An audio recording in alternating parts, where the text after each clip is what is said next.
Thank you. Thank you very much. All right, nice. Nice to be here. It's a beautiful theater here. I didn't do anything today. I'm a loser, man. You know what I was doing? I was sitting around, I was watching that show, MTV Cribs. You guys know that show? You know, show where they show all the rock stars and the rappers' houses and all their stuff. Doesn't that show make you feel like a loser? Kills my self-esteem. I'm sitting there watching Britney Spears.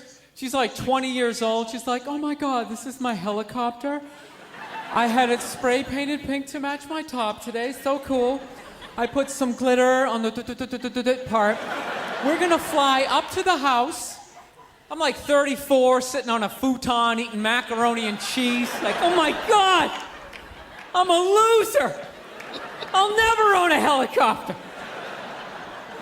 You know what I love about that show, though? All they're doing is showing you what not to do when you get rich. Seriously, because none of those people are saving their money. Half of them, all they have is one-hit albums. So should they really be buying all of that stuff? 20-room house, 17 cars. It's just like, dude, don't you watch Behind the Music? Haven't you learned anything from that program? You're going to be smoking crack in like 6 weeks. Save your money. No, they're dumb. Hey, man. Smoking crack in 6 weeks is hilarious. Hey, I love how some comedians, they use, like, super exaggerated things, like 6 weeks. Like, he could have said anything else.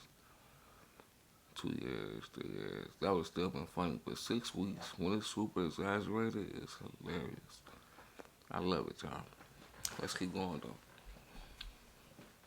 Right now, man, if you want to know how to be rich, don't look at a rapper, don't look at a rock star. Look at a guy like Bill Gates.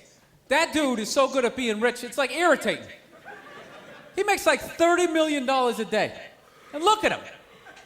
He dresses like he works in like a shoe store. But that's why he's always gonna be rich.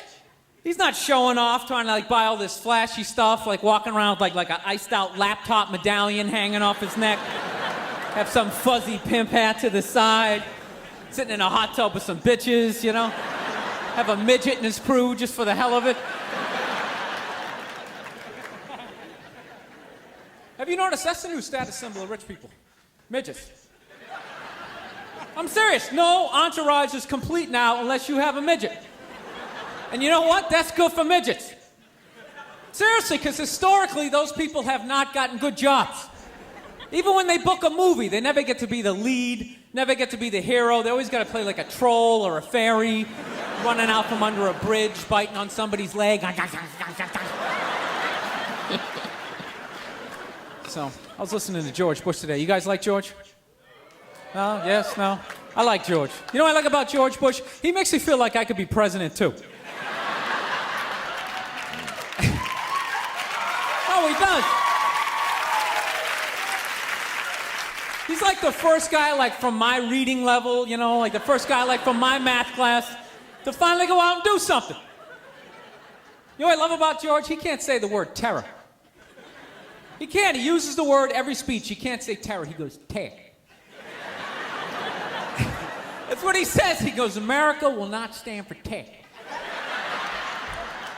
Anybody who supports tear, if you're a terrorist, we're gonna get you. What kind of president goes, we're gonna get you? He's like some redneck they dragged out of a barbecue, put him in a suit. Yo, if you're standing on stage going, we're gonna get you, you should just be up there with a couple of bloodhounds going, go get him, Blue! Smell the shirt, go get him! Damn, that Blue's a good dog. I'll tell you one thing I have realized, though. When you go to war, man, that's the one time when you really have to, like, appreciate rednecks, though. No, you know why? Because rednecks, they're like the one group of people that actually want to go to war. Everybody else tries to get out of it. Like, rich people never go to war. You ask a college kid if he wants to go to war, he's just like, I'm taking this sociology class, and I think war is, like, really stupid. My roommate's, like, half Afghanis, that's gonna cause some static. You ask a redneck if he wants to go to war, he's just like, hell yeah! Absolutely, I'm ready right now!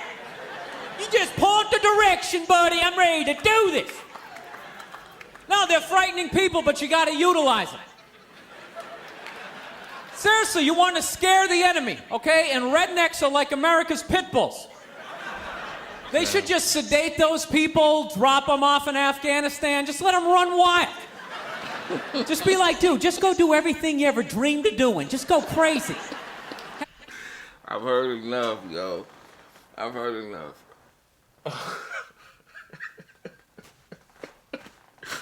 First and foremost, Bill Burr is one of the GOATs. This comedy special is average, this particular one, but